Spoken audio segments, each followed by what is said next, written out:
Olá, turma, como vão?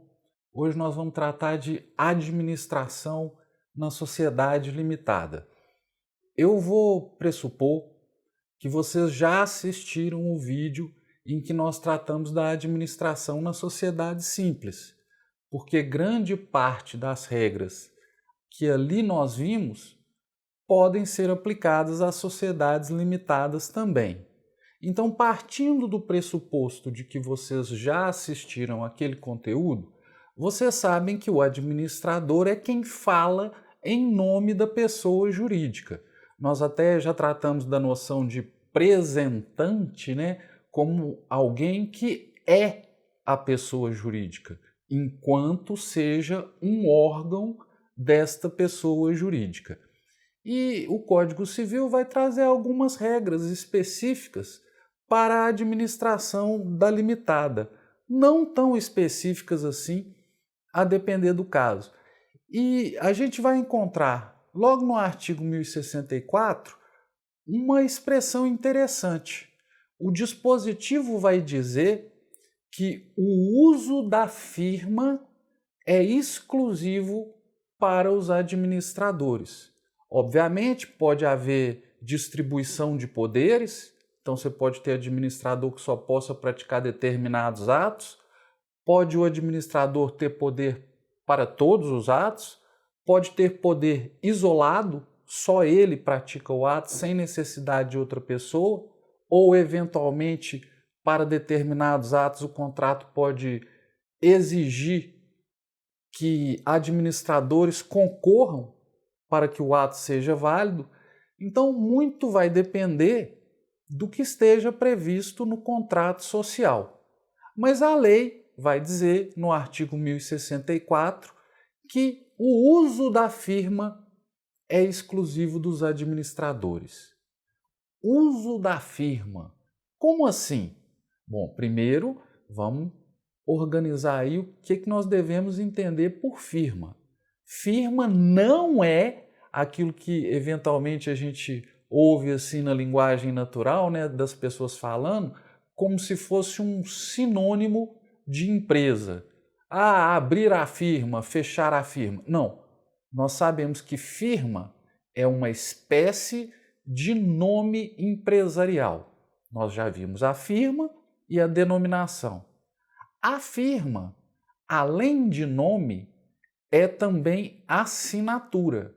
Isso mesmo, assinatura. Você pode assinar um documento, vamos supor, a sociedade está contratando, você tem o contrato escrito.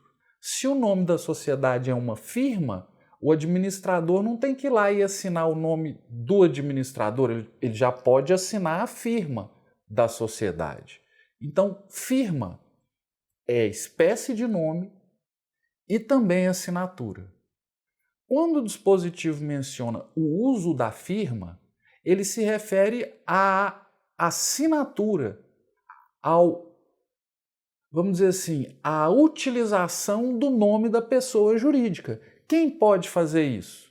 A própria pessoa jurídica. Por meio de quem? Ou do quê? Dos seus órgãos de administração, cujos poderes estarão previstos no contrato social. E aí nós vimos que se não houver uma previsão no contrato, cada administrador tem poderes para a prática de todos os atos necessários à administração isoladamente. Da onde que eu estou tirando isso? Estou tirando isso das regras que nós já vimos para a administração na sociedade simples e que se aplicam aqui de modo subsidiário. Bom, então fizemos essa, entre aspas, revisão. Qual é o papel do administrador? E puxamos aqui o artigo 1064, cujo texto vai dizer o seguinte: o uso da firma ou denominação social é privativo dos administradores que tenham os necessários poderes. Ué, Cláudio, mas aqui está mencionando a denominação social também. Para querer dizer a mesma coisa. Quem fala pela sociedade, quem usa o nome da sociedade é o administrador. Mas denominação não é assinatura, só a firma é que é. Bem, e como é que nós vamos indicar Ou como é que nós vamos saber, melhor dizendo, quem sejam os administradores? Nós temos duas alternativas. Ou o administrador está previsto no contrato, então ele é uma cláusula do contrato e para mudar esse administrador tem que haver alteração contratual respectiva, ou esse administrador está indicado por um ato em separado. O que é isso, ato em separado? Ora, os sócios se reuniram, deliberaram, aí decidiram quem é o administrador, você vai fazer uma ata e essa ata será averbada juntamente ao contrato social, mas não demanda para indicação ou para destituição, ou se ele renunciar a esse administrador, não demanda uma alteração do contrato social. Qual que é a diferença, Cláudio, entre um e outro, além da forma? Havia uma diferença mais marcante de quórums. Hoje em dia, nem tanto, mas a questão principal, por enquanto, você vai imaginar que é o seguinte: em um caso, eu altero o contrato social. Em outro caso, eu não altero o contrato social. E isso, em relação à sociedade limitada, nos dá três possibilidades. Ou o administrador está no contrato, ou o administradores nesse caso, estarão um ou alguns no contrato, um ou alguns por ato em separado, ou todos por ato em separado. Mas, Cláudio, o artigo 997, e eu até recebi essa pergunta por e-mail, o artigo 997, ele menciona que você tem que colocar quem sejam os administradores no contrato. Sim, mas aí o que você vai fazer? Caso você queira colocar administradores por ato em separado apenas, você vai ter uma cláusula no contrato dizendo assim, ó, os administradores serão indicados por ato em separado. E no momento de registrar o contrato, você já tem que ter esse ato em separado, essa ata da deliberação que indicou o administrador, para que seja registrado junto. Porque a sociedade não pode ser registrada sem ter quem a administre. Esta possibilidade de administrador por ato em separado também é objeto de previsão legal. Segundo o artigo 1060, a sociedade limitada é administrada por uma ou mais pessoas designadas no contrato social ou em ato separado. Parágrafo único. A administração atribuída no contrato a todos os sócios não se estende de pleno direito aos que posteriormente adquiram essa qualidade. Ainda sobre o administrador nomeado em ato em separado, o artigo 1062 vai nos dizer que deve haver essa deliberação e o administrador, entre aspas, né? Porque agora é que ele está se tornando, vai tomar posse no livro de atas da pessoa jurídica. Então, vai chegar lá na documentação da própria pessoa jurídica, na sociedade, o livro que deve ter as atas das deliberações, ele vai tomar posse e depois deve tomar a providência de averbar essa posse que ele tomou para que então possa valer perante terceiros. O artigo 1062 vai estabelecer que o administrador designado em ato em separado investir-se-á no cargo mediante termo de posse no livro de atas da administração. Se o termo não for assinado nos 30 dias seguintes à designação, esta se tornará sem efeito.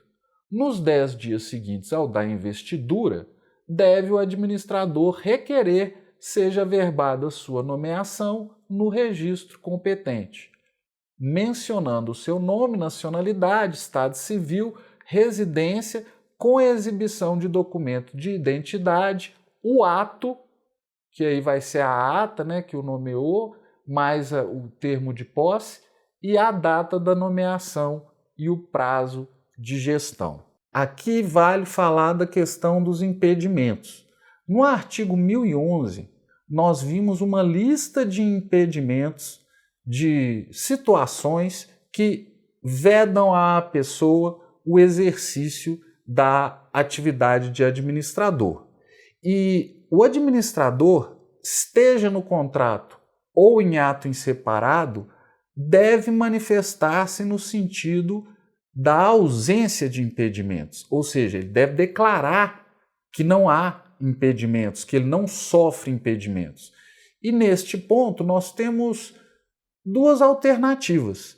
Se os sócios preferirem, ou se o administrador estiver previsto no contrato, é comum que haja na mesma cláusula que nomeia o administrador uma cláusula declarando a ausência de impedimentos. Se se trata de administrador nomeado em ato em separado, nesse ato em separado deverá constar a ausência de impedimentos. Mas que é isso, Cláudio? Que impedimentos são esses? Do que estamos falando? Nós já mencionamos isso, mas eu vou retomar aqui e vou colocar na tela o artigo 1011. E aí você vai ver no parágrafo 1º a afirmação de que não podem ser administradores, além das pessoas impedidas por lei especial, os condenados à pena que vede, ainda que temporariamente, o acesso a cargos públicos, ou por crime falimentar, de prevaricação, peito ou suborno, concussão, peculato ou contra a economia popular, contra o sistema financeiro nacional, contra as normas de defesa da concorrência, contra as relações de consumo, a fé pública ou a propriedade, enquanto perdurarem os efeitos da condenação.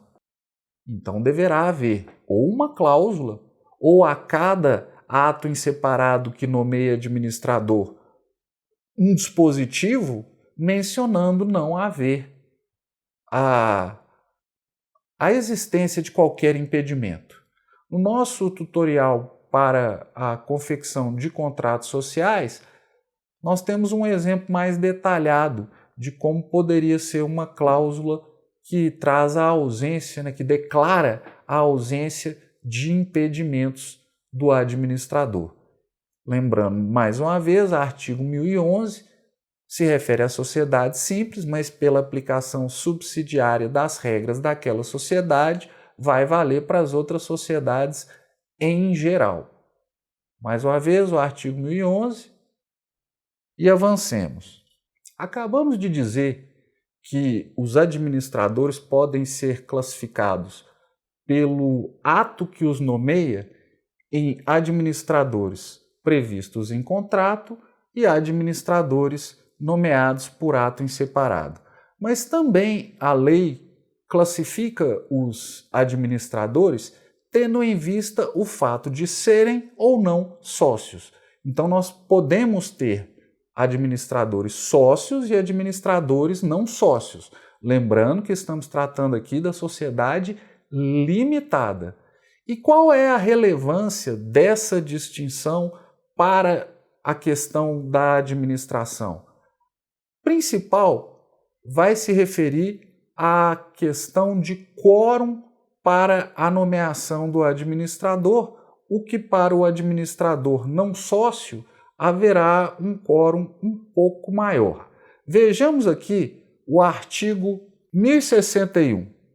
A designação de administradores não sócios dependerá de aprovação de no mínimo 2/3 dos sócios, enquanto o capital não estiver integralizado, e da aprovação de titulares de cotas correspondentes a mais da metade do capital após a integralização.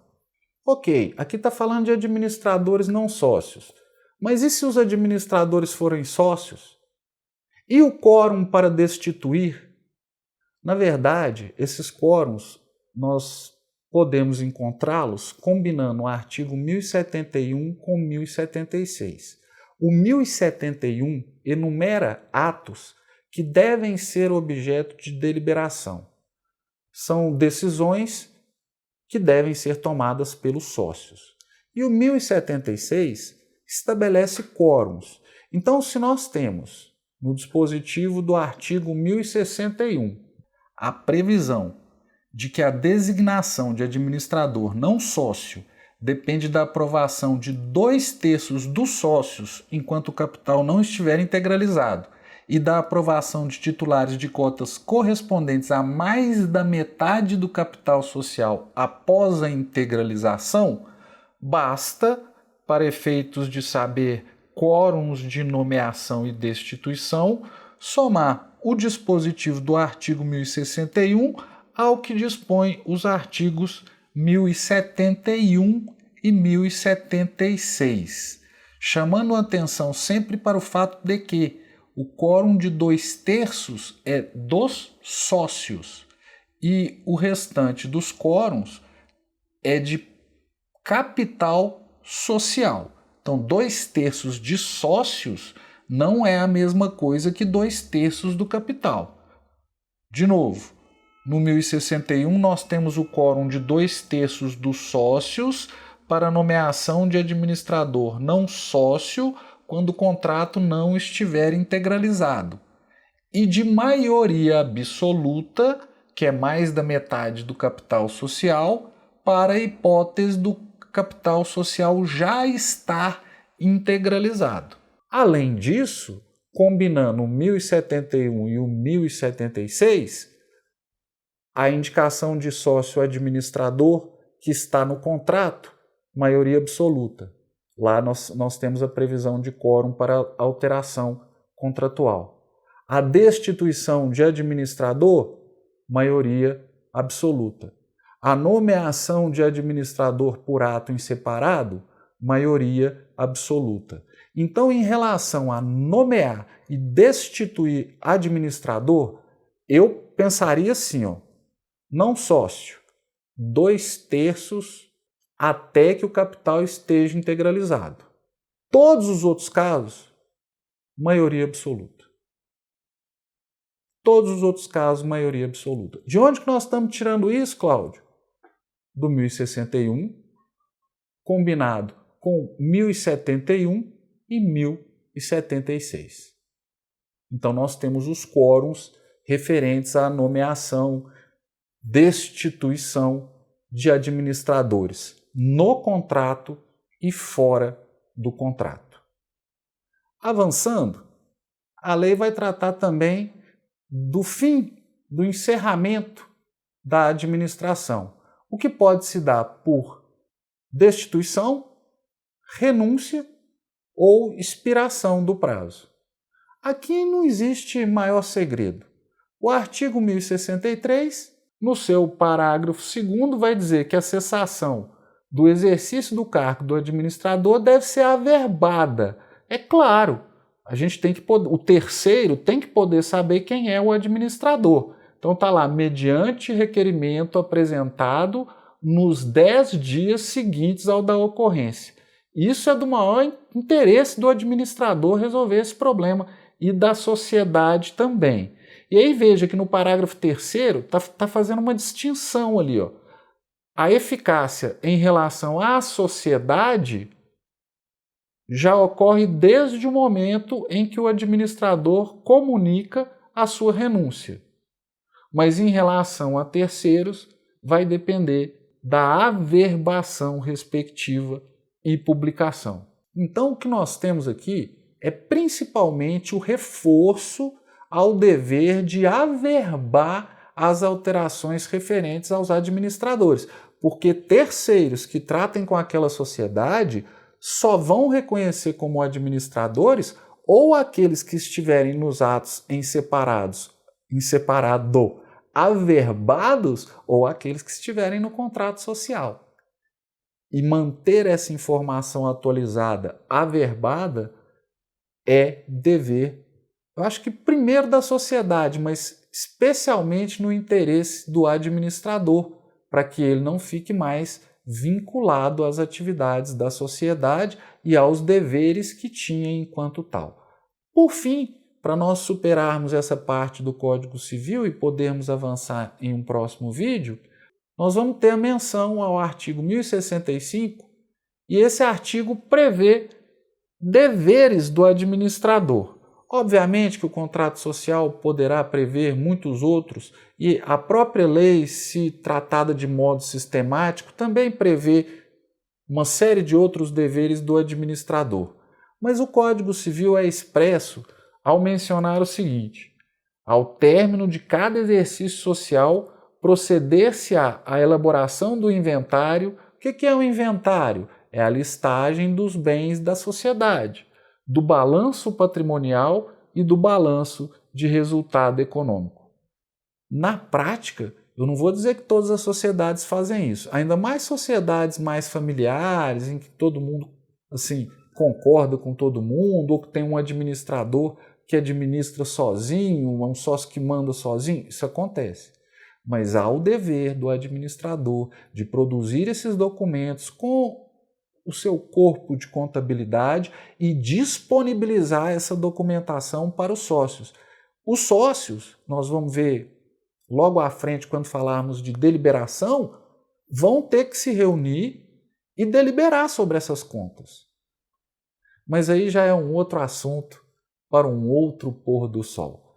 Pessoal, por enquanto nós ficamos aqui.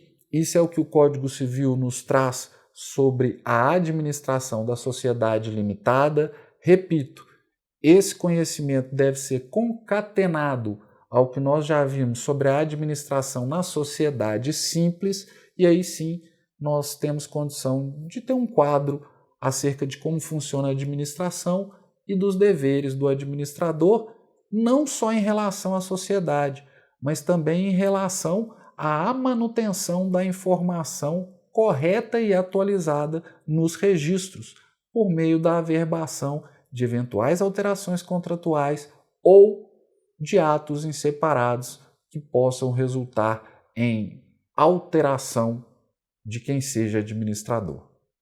Então é isso, pessoal. Obrigado pela atenção. Eu fico por aqui por enquanto, mas na sequência tem mais. É aquela velha história, né? Isso não é uma ameaça, mas vocês não perdem por esperar. Um abraço e até a próxima.